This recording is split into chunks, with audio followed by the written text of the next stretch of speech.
राधे राधे दोस्तों, जय माता दी। आज माँ के चौथे स्वरूप की पूजा की जाएगी। माता का चौथा स्वरूप माता कुष्मांडा है। इन्हें सृष्टि की आदि शक्ति माना जाता है, क्योंकि मान्यता है कि इन्होंने अपनी हल्की मुस्कान से ही पूरे ब्रह्मांड की रचना की थी। माँ कुष्मांडा की पूजा बहुत ही अच्छे से और श्रद्धा से करनी चाहिए। सुबह स्नान करके साफ वस्त्र पहन लेना चाहिए। पूजा स्थल को शुद्ध करके माँ की प्रतिमा या चित्र स्थापित करनी चाहिए। गंगा जल से छिड़काव करना चाहिए और माँ को फूल, अक्षत, रोली, चंदन अर्पित करना चाहिए। माँ को भोग के रूप में विशेष रूप से मालपुआ या मीठा भोग लगाना शुभ माना जाता है। ओम देवी कुष्मांडा मंत्र का 108 बार जाप करना चाहिए। अंत में आरती करके माँ को का प्रसाद सबको बांटना चाहिए। माँ कुष्मांडा को सृष्टि की जननी भी कहा जाता है। इनकी पूजा से रोग, शोक और भय दूर होते हैं।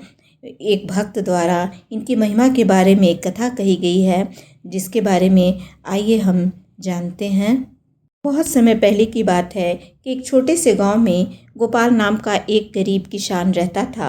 उसका जीवन कठिनाइयों से भरा था। खेती में बार बार नुकसान होता, घर में तरह तरह की बीमारियां लगी रहती और परिवार हमेशा चिंता में डूबा रहता। गोपाल मेहनती बहुत था, लेकिन किस्मत तो उसका साथ ही नहीं दे रही थी। एक दिन गांव में एक संत आए। गोपाल ने अपनी दुख भरी कहानी उन्हें सुनाई। संत मुस्कुराए और बोले, तुम नवरात्रि के चौथे दिन माता कुष्मांडा की सच्चे मन से पूजा करो, वे तुम्हारे जीवन का अंधकार दूर कर देंगी। गोपाल ने संत की बात को बड़े ही गंभीरता से लिया।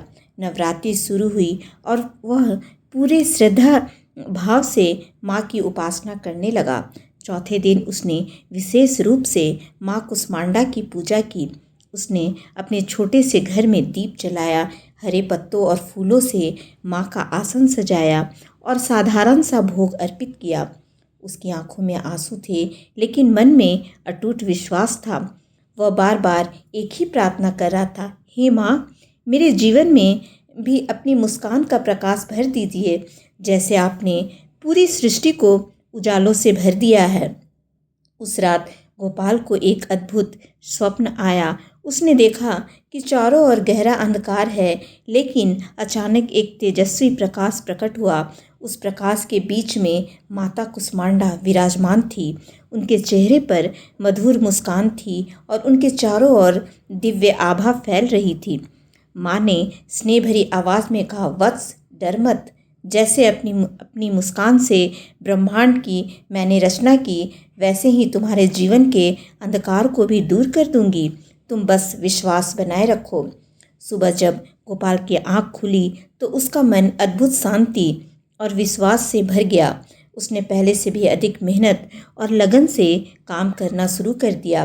कुछ ही दिनों में उसके जीवन में बदलाव आने लगा। उसकी फसल इस बार बहुत अच्छी हुई। घर में खुशहाली आने लगी और जो बीमारियां थी वे भी धीरे धीरे दूर होने लगी। गांव के लोग भी यह परिवर्तन देखकर आश्चर्यचकित थे। गोपाल अब हर किसी से कहता, यह सब माँ कुष्मांडा की कृपा है। उन्होंने मेरे जीवन में प्रकाश भर दिया।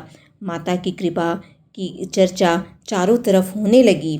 धीरे धीरे वह गांव में माँ का सबसे बड़ा भक्त बन गया। हर साल नवरात्रि के चौथे दिन वह पूरे गांव के साथ मिलकर भव्य पूजा करता और सभी को माँ की महिमा के बारे में बताता। उसकी कहानी सुनकर गांव के लोग भी माँ की भक्ति करने लगे। उनके जीवन में भी सुख शांति आने लगी। सच्ची श्रद्धा और विश्वास से पूजा करने पर हर संकट दूर हो सकता है। ऐसा गोपाल की कथा से हम लोगों ने जाना। माता कुष्मांडा अंधकार को दूर करके जीवन में प्रकाश और ऊर्जा भरती है। कठिन समय में भी कभी भी उम्मीद नहीं छोड़नी चाहिए, क्योंकि माँ की कृपा से सब संभव है। इस प्रकार माता कुष्मांडा की महिमा अपरंपार है। जो भी भक्त सच्चे मन से उनकी उपासना करता है, उसके जीवन में सुख, समृद्धि और उज्ज्वला अवश्य आता है। जय माता दी, जय माता दी, जय माँ कुष्मांडा, जय माता दी।